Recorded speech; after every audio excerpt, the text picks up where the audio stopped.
Le nerf de la guerre sur Instagram, c'est les abonnés. Et toi tu le sais, justement, si tu crées du contenu sur ton compte Instagram, gagner des abonnés c'est souvent difficile, notamment sur les comptes en démarrage sur lesquels il y a assez peu de visibilité et que derrière il y a peu d'abonnés et que voilà, tu galères, tu pédales à la semoule. Heureusement, il y a quelques solutions pour pallier à ce manque d'abonnés. Laisse-moi te rassurer une seconde en disant que la seule chose qui te manque, c'est de la visibilité. T'as beau produire beaucoup de contenu, si derrière il y a personne pour le voir, ça va pas te donner les résultats que tu veux obtenir. Et c'est pour ça que les abonnés d'ailleurs, on veut les chercher. Donc t'as pas 36 000 moyens si tu veux augmenter ta communauté. Et pour augmenter ta communauté, tu peux soit aller chercher les abonnés en allant interagir avec des comptes pour qu'ils puissent justement connaître ton compte et qu'ils s'abonnent. Ou alors t'achètes de la visibilité avec Meta Ads et tu es diffusé sur tes clients cibles pour qu'ils puissent justement s'abonner à ton compte. Bonjour à tous, je suis Paul Communet, cofondateur de l'agence Social Quarter. Vous nous connaissez probablement aussi sous le nom de Social Quarter sur Instagram et via notre podcast éponyme. Je suis spécialisé sur Meta Ads depuis plus de 7 ans et aujourd'hui nous accompagnons des entrepreneurs et des community managers sur la stratégie et mise en place de campagnes publicitaires sur Meta Ads. Avant de vous montrer la stratégie, laissez-moi d'abord vous parler du cas client qu'on a accompagné le mois dernier avec cette fameuse stratégie. Un compte de naturopathie pour les enfants qui cible principalement les parents afin qu'ils puissent adopter de meilleures pratiques au sein de l'alimentation des enfants. Le principe était simple, développer la communauté pour ne plus avoir à créer beaucoup de contenu et aller à chercher les abonnés à la main. Donc pour ça, on a décidé de passer par la publicité et de diffuser sur des audiences qualifiées le contenu qui était déjà existant sur le compte. Les résultats, 950 abonnés avec seulement 249 € de budget dépensé en un mois. Alors ça fait à peu près 26 centimes par abonné, ce qui est une super performance. Une résultante d'une bonne stratégie, d'un bon contenu diffusé auprès des bonnes audiences avec le bon objectif. Et toi aussi tu veux les mêmes résultats, je t'invite à regarder le reste de la vidéo puisque je vais te montrer justement comment tu peux toi aussi créer cette fameuse campagne et développer ta communauté avec Instagram. Niveau budget, pas besoin de beaucoup, vous pouvez même commencer avec des petits budgets, ça sera tout à fait compatible. Allez, on passe à l'action, j'ai justement tout préparé sur mon ordi de suite. Et oui, je parle pas de boost de post aujourd'hui puisqu'on va tout faire sur le gestionnaire de publicité pour avoir une solution qui est beaucoup plus complète et qualifiée qu'avec le boost de post. Si toi, pour le coup, tu n'as pas de gestionnaire de publicité, tu peux tout à fait commencer avec un boost de post, mais si tu vas aller beaucoup plus loin, je t'invite à te créer un petit compte publicitaire et de faire toutes tes campagnes sur le gestionnaire de publicité. Allez, trêve de bavardage, on commence tout de suite. Allez, on se retrouve maintenant sur le gestionnaire de publicité pour mettre en place la campagne qui va nous faire gagner des abonnés sur Instagram. Si vous n'avez pas encore de compte publicitaire, je vous invite à vous en créer un gratuitement et facilement depuis votre Business Suite ou votre Business Manager. Vous avez toutes les informations sur les pages d'aide de Meta si jamais pour vous guider à travers les étapes. Nous, ce qu'on va faire déjà, c'est commencer par créer la campagne qui va nous permettre d'utiliser l'objectif visite du profil. Donc pour ça, tout simplement, on va aller chercher l'objectif trafic et on voit qu'il est marqué visite du profil Instagram en dessous. On va créer une campagne manuelle. On va la nommer sobrement abonné pour pas s'embêter. Et on va aller activer le budget de la campagne voilà, pour que le budget soit réparti en fonction des ensembles qui fonctionnent le mieux. On va commencer avec un objectif de 100 €. Comme je vous l'ai dit tout à l'heure, sur ce genre de campagne, vous n'avez pas besoin d'avoir des gros budgets. C'est d'ailleurs pour ça que c'est super intéressant parce que on le sait, s'abonner à un compte, ça va rien coûter à quelqu'un, tandis que si on veut lui faire acheter un produit ou qu'on veut qu'il aille acheter un service, il va falloir avoir une autre démarche, une autre approche, avoir de la répétition, avoir beaucoup plus de personnes touchées pour qu'on ait beaucoup plus de clics et que derrière il y ait peut-être un peu plus de conversion, en tout cas qu'il y ait de la conversion. Partant de ce principe-là, comme on sait que s'abonner à un compte Instagram ça coûte rien, ben c'est par définition beaucoup plus facile à obtenir. Donc on n'a pas besoin d'avoir des gros budgets là-dessus. Vous pouvez commencer avec un premier budget test, voilà 100, 150, 200 € par exemple, voir les résultats que ça donne et augmenter au fur et à mesure le budget de votre campagne. L'avantage ici, c'est qu'on va faire une campagne qui va durer sur le mois entier, donc comme ça on n'a pas besoin de la gérer tout le temps et de devoir relancer tout le temps. Ici, vous allez la lancer une seule fois en début de mois par exemple, elle va durer tout au long du mois, il ne dépensera que le budget qu'on lui a donné. Donc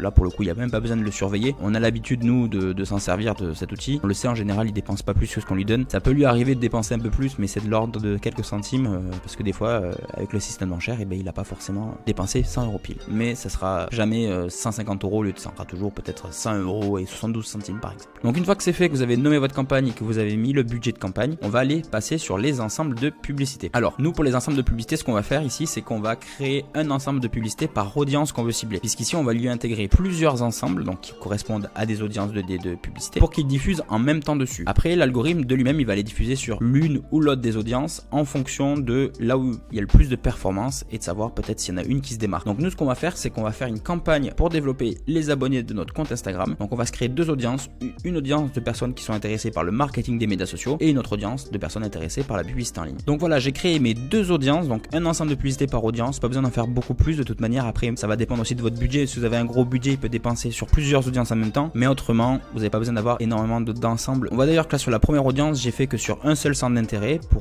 par simplicité. On voit d'ailleurs que la première audience marketing des médias sociaux, il y a entre 1 100 000 et 1 200 000 personnes qui sont intéressées, en tout cas qui sont dans cette audience. Et ici, on va avoir 3 600 000, 4 300 000 à peu près de personnes. Donc ça fait une audience un peu grande et une audience un peu plus affinée, ce qui nous permettra nous également de savoir s'il n'y a pas une audience ou l'autre qui se démarque en fonction du budget qu'on va lui dépenser. Maintenant, ce qu'on va faire, c'est qu'on va se charger des publicités. Donc nous, pour les publicités, on va pas s'embêter. Ce qu'on veut faire, c'est récupérer du contenu existant de notre compte Instagram pour justement pas se prendre la tête sur cette partie-là. Avant de continuer la configuration des publicités, sachez qu'on vous donne toutes les étapes pas à pas pour recréer cette campagne chez vous facilement et sans vous prendre la tête au sein de notre petite formation Meta Ads Stratégie Starter Pack. Vous avez toutes les infos en description et moi, du coup, je vais créer maintenant les publicités. On a déjà fait notre devoir et on a sélectionné 3 publications qui avaient déjà bien fonctionné sur notre compte Instagram. Donc on en a une première, c'est le client qui veut acheter des abonnés. On va avoir les rendez-vous clients et on va avoir les demandes clients. Donc voilà, c'est des contenus qu'on avait fait à l'époque qui avaient plutôt bien fonctionné. On a décidé de capitaliser dessus et donc on va utiliser ces publications-là dans ces campagnes. Donc ça y est, j'ai configuré mes publicités. Donc il y a 6 publicités en tout puisqu'il y en a 3 par ensemble de publicités. On peut le voir d'ailleurs quand je vais regarder dans mon menu d'accès rapide. On voit que par audience. Donc là, on a publicité en ligne. En dessous, on a les 3 posts. Donc ils correspondent à chacune des publications que j'ai pris. On a ici une petite erreur qui m'explique que la vidéo elle est encore en cours de traitement et qu'il faut que j'attende la fin du traitement pour qu'elle puisse être utilisée en publicité. Et dans l'idée, ça m'inquiète pas. Soit ça va être validé d'un moment ou à un autre, ou alors ça va être validé au moment où je vais publier. Donc je ne m'inquiète pas. Autrement, vous le remarquez, voilà, vous avez vu en direct, il y a le message qui s'est enlevé. Ici, on peut pas ajouter d'appel à l'action du style visiter le site puisque le call to action sera voir le profil Instagram par défaut. Voilà, j'ai pu utiliser n'importe lesquelles de mes publications. J'aurais pu également, si je le souhaite, créer carrément une publicité de 0 pour pouvoir aussi utiliser cet objectif qui est un avantage vraiment significatif comparé au boost de post puisque vous êtes obligé d'utiliser une publication dans ce genre de campagne sur le boost. Mais voilà, une fois que c'est bon, on vérifie, on publie, on envoie et ça y est, ça part en publication et ça va être prêt à diffuser. Vous avez vu, c'est une campagne qui est super facile à mettre en place. Ça m'a pas pris plus de 5 minutes pour tout mettre en place. À partir du moment où vous savez quel contenu vous allez utiliser, que vous savez comment le faire et que vous savez un petit peu naviguer dans le gestionnaire de publicité, c'est une genre de campagne qui prend littéralement 10 minutes à mettre en place. Vous allez peut-être mettre une demi-heure au fil du mois pour regarder les résultats, rajouter des posts, en enlever, faire des modifications, ajouter une audience peut-être, peu importe. Vous avez des choses, il y a des tas de choses que vous pouvez faire. Et cette campagne, elle va durer jusqu'à la fin du mois. Elle va m'apporter des visites sur le profil Instagram. Et si les gens ont aimé le contenu et qui sont un petit peu intéressés par ce qu'on propose, ils vont très probablement s'abonner au compte Instagram. Vous savez quoi, cette campagne, on va la garder un petit peu en ligne et on viendra regarder les résultats plus tard en fonction de ce qu'on a eu. On vous les communiquera sur Instagram. Donc voilà, maintenant ma campagne elle est lancée, j'ai plus rien à faire, on va attendre que ça se diffuse et je vous retrouve tout de suite. Donc voilà, tu l'as vu, ça se fait en 5 minutes, c'est rapide, c'est facile à faire. À partir du moment où tu as déjà le contenu et tu sais à peu près vers qui tu dois cibler ton contenu, ça se fait super rapidement. Tu peux après récupérer cette campagne par la suite, juste en la dupliquant ou en rajoutant des contenus et en changeant les budgets. Mais en vrai, c'est une super campagne que tu dois mettre en place et qui est super facile et qui va te rapporter énormément de résultats. Si tu veux en savoir plus sur la mise en place de cette stratégie, c'est justement une des stratégies qu'on donne dans notre formation Meta Ads Strategy Starter Pack. C'est une petite formation où on donne 3 stratégies faciles à mettre en place. À chaque fois, on donne le pourquoi et le comment le faire. On filme l'écran, toutes les étapes. Il n'y a pas le droit à l'improvisation, tu as juste à suivre les étapes. Allez, je vous dis à la prochaine et n'hésitez pas à mettre en commentaire si ça vous a apporté des résultats. On est curieux de savoir un peu tout ce que ça vous a apporté. Si ça vous a plu, n'hésitez pas à vous abonner à notre chaîne YouTube. On est également présent sur Instagram. N'hésitez pas à aller suivre Social Quart d'heure. Envoyez-nous un petit message si vous avez des questions. On remarque que vous êtes très nombreux à regarder nos contenus sans être abonnés, donc abonnez-vous, ça ne coûte rien. Activez la cloche pour avoir la notification lorsqu'il y aura une prochaine vidéo qui sortira. Et on vous dit à la prochaine. Ciao.